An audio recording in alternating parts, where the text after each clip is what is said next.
عمران خان کی جانب سے اپنی گرفتاری کے 2 سال مکمل ہونے پر دی گئی احتجاجی کال کا جو حشر نشر ہوا ہے وہ نہ صرف شرمناک ہے بلکہ عبرتناک بھی ہے۔ اس سے پہلے بانی پی ٹی آئی کی کسی احتجاجی کال کی اتنی مٹی پلید نہیں ہوئی جتنی 5 اگست کو ہوئی۔ اس ناکام احتجاج نے یہ بھی ثابت کر دیا کہ اب تحریک انصاف کی اسٹریٹ پاور مکمل طور پر ختم ہو چکی ہے۔ معروف لکھاری اور تجزیہ کار سینیٹر عرفان صدیقی روزنامہ جنگ کے لیے اپنے تجزیے میں کہتے ہیں کہ پی ٹی آئی کے قائدین اور اڈیالہ جیل سے جاری ہونے والے آتشی اعلانات کے مطابق 5 اگست کو اس احتجاجی تحریک کا آغاز ہونا تھا جسے ہم نہیں یا تم نہیں کا نام دیا گیا تھا، لیکن افسوس اس بار تحریک آغاز سے پہلے ہی انجام سے دوچار ہو گئی۔ کپتان کی جانب سے اس طرح کی فائنل کالز پہلے بھی دی جاتی رہیں، لیکن جس طرح اب اس کے پرزے اڑے ویسا منظر پہلے کبھی دیکھنے میں نہیں آیا۔ آخری معرکہ نومبر 2024 میں اسلام آباد کے جناح ایونیو پر لڑا گیا۔ مارگلہ کی پہاڑیوں سے اتری سرد شام رات کا آنچل اوڑھنے کو تھی کہ میلہ اجڑ گیا۔ انقلاب کے گنڈاپور نامی سالار ایک سیکورٹی ایجنسی کے چھاتے تلے گاڑی میں بیٹھ کر پشاور فرار ہو گئے اور ساتھ اپنی کپتان کی تیسری اہلیہ کو بھی لے اڑے۔ اس کے بعد فرار کی خفت مٹانے کے لیے گولی کیوں چلائی کا جھوٹا بیانیہ تخلیق کیا گیا۔ سینکڑوں لاشیں گرنے کا واویلا اٹھا، لیکن جب ان سینکڑوں لاشوں کے نام پتے پوچھے گئے تو بیانیہ سازی کے بادشاہ ایک دوسرے کا منہ دیکھنے لگے۔ تاثر دیا گیا کہ پاک باز شہداء کی مقدس روحیں آسمان کی رفتوں کو پرواز کرتے ہوئے اپنا اپنا جسد خاکی بھی ساتھ لے گئیں، یہاں تک کہ کسی سڑک پر ایک قطرہ خون تک باقی نہ رہنے دیا۔ پی ٹی آئی کی عمر اب 30 برس ہونے کو ہے۔ آغاز سفر میں ہی ایک آمر کا حلقہ بگوش ہونے، لیلائے اقتدار کی تلاش میں برسوں دشت پیمائی کرنے، فوجی اسٹیبلشمنٹ سے فیض یاب ہونے، 4.25 برس اقتدار کی لذتیں سمیٹنے اور پھر یکایک مکافات عمل کا شکار ہونے کے بعد بھی عمران خان نہیں سمجھ پائے کہ سیاست کا خمیر کن اجزاء سے اٹھتا ہے، جمہوری اقدار کے تقاضے کیا ہیں، افہام و تفہیم کسے کہتے ہیں، زمینی حقیقتوں کا شعور کس بلا کا نام ہے، اور افتاد آ پڑے تو گھنے جنگل سے راستہ کس طرح نکالا جاتا ہے۔ عرفان صدیقی کہتے ہیں کہ اپریل 2022 سے آج تک پی ٹی آئی صحرا کا بگولا بنی ہوئی ہے۔ ان دنوں 9 مئی 2023 کے مقدمات کے فیصلے آنے شروع ہو گئے ہیں۔ 2.25 سال سے تعطل کا شکار ان مقدمات کے فیصلوں کی نوبت 8 اپریل کو جاری کیے گئے سپریم کورٹ کے اس حکم نامے کے بعد آئی کہ 4 ماہ کے اندر 9 مئی کے مقدمات کو نپٹا دیا جائے۔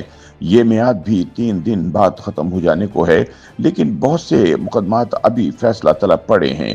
اب تک کے فیصلوں کے مطابق پی ٹی آئی کے درجنوں قائدین اور ارکان پارلیمنٹ کو سزائیں سنائی جا چکی ہیں۔ سزا یافتگان میں سے کسی کا نام نواز شریف نہیں کہ اس کا مقدمہ سپریم کورٹ سے شروع ہو کر سپریم کورٹ میں ہی ختم ہو جائے۔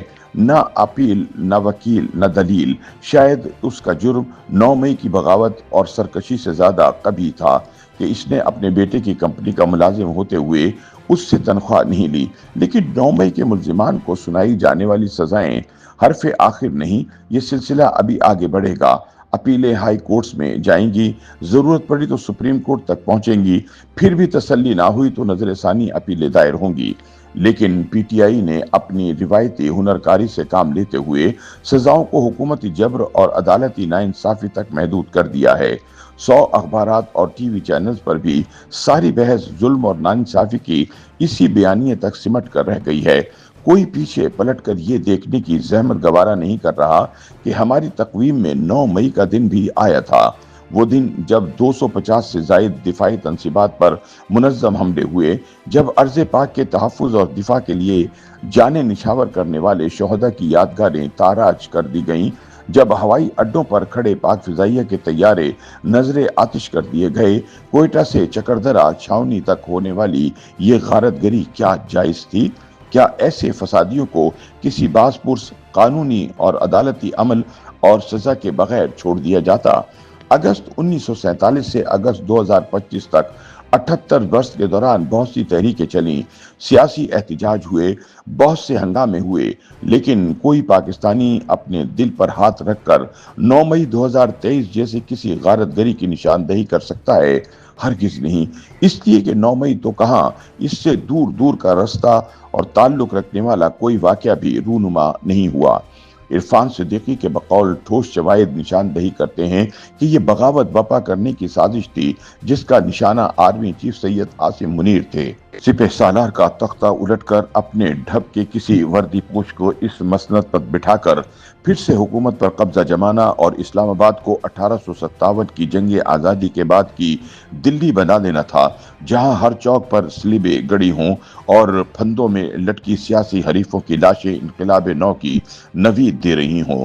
منصوبہ یہ تھا کہ ایک ساتھ پاکستان کے طول و عرض میں بلوائیوں کا نشانہ بننے والی سینکڑوں فوجی تنصیبات سے آگ کے شعلے اٹھیں گے تو فوج مشتعل ہو کر گولی چلائے گی، سینکڑوں مرد و زن کے سینے چھلنی ہو جائیں گے، فوج کے اندر زلزلہ آئے گا، بڑے بڑے برج زمین بوس ہو جائیں گے، لیکن فوج کی بالغ نظر قیادت نے بر وقت سازش کو بھاپ لیا۔ وہ باغیوں کے جال میں نہ پھنسی، لاشیں گنی، نہ سڑکوں پر خون کی ندیاں بہیں، نہ فوج کے کڑے نظم و ضبط میں کوئی درار ڈالی جا سکی۔ سازش بن کھلے مرجھا گئی، بغاوت بری طرح ناکام ہو گئی۔ تاریخ یہ بتاتی ہے کہ بغاوت کامیاب ہو جائے تو اپنے اہداف مد مقابل اور مخالفین کو عبرت کا نشانہ بنا دیتی ہے، ناکام ہو جائے تو خود بے رحمانہ عتاب اور انتقام کا نشانہ بن کر نمونہ عبرت بن جاتی ہے۔ حالیہ تاریخ میں اس کی نظیر ترکی میں ملتی ہے، جب جولائی 2016 میں فتح اللہ گولن تحریک، فوج، پولیس اور بیوروکریسی کے کچھ عناصر اور انقلابی دانشوروں نے طیب اردوان کا تختہ الٹنے کی سازش کی۔ طیب اردوان کی اپیل پر عوام سڑکوں پر نکل آئے اور بغاوت ناکام ہو گئی۔ اس کے فوراً بعد باغیوں اور سازشوں پر جو قیامت ٹوٹی وہ عبرت کی ایک ہولناک کہانی ہے، لیکن پاکستان میں ایسا کچھ نہیں ہوا۔ میری تاریخ میں 9 مئی 2023 کا ایک سیاہ دن آیا تھا۔ میں نے اس دن ٹی وی چینلز پر کچھ کرداروں کو متحرک دیکھا تھا۔ کسی معصوم اور بے گناہ کو سزا میرے لیے خوشی کا باعث نہیں، لیکن میں یہ بھی نہیں چاہتا کہ 2.25 برس سے کسی سرد خانے میں پڑی 9 مئی کی لاش کو لاوارث قرار دے کر کسی دور افتادہ گورستان کے گوشہ گمنام میں دفنا دیا جائے۔ YouTube پر گوگلی نیوز دیکھنے کے لیے youtube.com کی سرچ بار میں googly news T V type کریں۔ گوگلی نیوز کے پیج پر سرخ رنگ کے سبسکرپشن والے بٹن پر کلک کرنا نہ بھولیے۔ YouTube پیج پر اپلوڈ ہونے والی ویڈیوز سے باخبر رہنے کے لیے بیل آئیکن پر کلک کیجیے۔ آپ کو ہر نئی ویڈیو کے بارے میں نوٹیفیکیشن موصول ہو جائے گا۔